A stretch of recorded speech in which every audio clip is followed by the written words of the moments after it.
అధికార పక్షం అంటే ఏంది అవన్నీ కూడా జిల్లా పరిషత్లో చూసినటువంటి అనుభవం ఉన్న వ్యక్తిగా అప్పుడు నేను ఈ అసెంబ్లీ ముందర నుండి వెళ్తా ఉంటే అసెంబ్లీ ముందర ఉన్న పోలీస్ బందోబస్తును చూసి అక్కడ ఉన్నటువంటి ఆఫీసర్ల బండ్లను చూసి అసెంబ్లీకి లోపలికి రావాలంటే కూడా పాసులు ఉండాలి, లోపల పాత్రికేయులు ఉంటారు, బయట భారీ బందోబస్తు ఉంటుంది.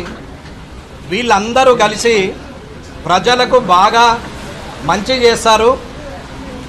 అసెంబ్లీలో మాట్లాడి ప్రజలకి కానీ ఉద్యోగస్తులకు కానీ ప్రభుత్వాన్ని రేపు పొద్దున రాష్ట్రాన్ని కూడా ముందుకు తీసుకెళ్లేటువంటి నిర్ణయాలు తీసుకునేటువంటి వ్యక్తులు ఈ అసెంబ్లీలో కూర్చుంటారనేది నేను అనుకున్నాను. ఆ రోజు అనుకునేవాడిని, బయట నుంచి చూసినప్పుడు ఈ అసెంబ్లీకి ఎప్పుడు వెళ్తామా, ఎప్పుడెప్పుడు అసెంబ్లీలో అడుగుపెట్టే అదృష్టం వస్తుందా అని గత 20 సంవత్సరాలుగా ప్రయత్నం చేస్తే మొన్న ఆ దేవుడు ఆ కామారెడ్డి ప్రజలు కరుణించి 2023 డిసెంబర్లో గెలిపించారు. ఇప్పటికి సుమారు 7 నెలలు కంప్లీట్ అయి 8వ నెలకు వచ్చిన మొదటి రోజు అసెంబ్లీకి వస్తుంటే ఆ పోలీస్ బందోబస్తు మధ్యాహ్నం నుంచి లోపలికి వస్తుంటే నిజంగా దేవాలయంలోకి వస్తున్నాం, ప్రజలకు పని చేసి పెట్టే గుండెలాంటి అసెంబ్లీలోకి వస్తున్నామని చెప్పి నేను అనుకున్నాను. కానీ అసెంబ్లీలో మొదటి రోజు ప్రమాణ స్వీకారం చేసిన రోజు అక్కడ చూస్తుంటే వాతావరణము రాబోయే కాలంలో ఈ రాష్ట్ర అభివృద్ధికి కానీ ఈ కామారెడ్డి నియోజకవర్గాన్ని కానీ ఈ తెలంగాణని రాష్ట్రంలో దేశంలోనే ఈ రాష్ట్రానికి ప్రథమ స్థానం వచ్చే పరిస్థితికి వచ్చే నాయకులు ఉన్నారు అని అనుకున్నాం. ఎందుకంటే కామారెడ్డి నుంచి పోటీ చేసిన నా అదృష్టం ఏంటంటే నా మీద ఓడిపోయినటువంటి ముఖ్యమంత్రి గారు, నా మీద ఓడిపోయినటువంటి మాజీ ముఖ్యమంత్రి గారు, నేను ముగ్గురం కూడా అసెంబ్లీలో కూర్చుండడం అనేది నిజంగా చరిత్ర. అది దానికి నేను చాలా సంతోషపడ్డాం. ఎందుకంటే ఆ ఇద్దరు కూడా పెద్ద తలకాయలు, చాలా అనుభవం ఉంది. 5, 6, 7, 8 సార్లు అసెంబ్లీలో కూర్చున్నటువంటి వ్యక్తులు, పార్లమెంటుకు పోయినటువంటి వ్యక్తులు, వీళ్ళందరూ కూడా ఉన్నారు, అనుభవజ్ఞులు ఉన్నారని అనుకున్నాం. అన్న, మన ఇంట్లో ఒక 10,000 రూపాయలకు పనిచేసే హౌస్మేట్ లేదా మన వ్యవసాయ భూమిలో ఒక 300కు కూలికెచ్చే వ్యక్తి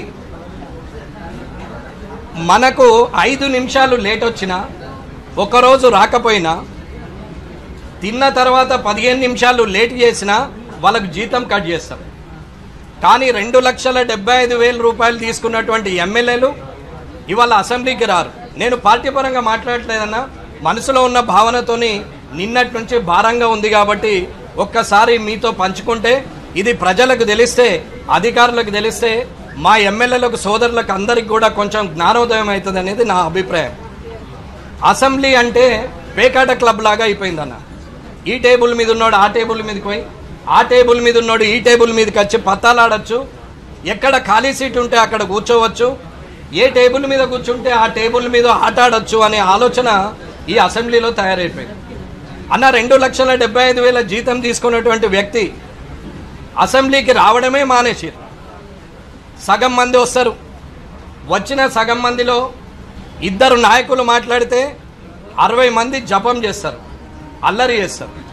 ఇటు పక్కన 2 మాట్లాడితే 20 మంది అల్లరి చేస్తారు. వాళ్ళు మాట్లాడితే వీళ్ళు అరవడం, వీళ్ళు మాట్లాడితే వాళ్ళు అరవడం తప్ప పెద్దగా ప్రజలకు ఒరిగినటువంటి ప్రయోజనం ఏమీ లేదు. ఈ 3rd సెషన్లో కూడా ఎవరికి వాళ్ళే గొప్పలం అనుకుంటున్నారు. కొందరు మాట్లాడతారు, రాజకీయం వేరు,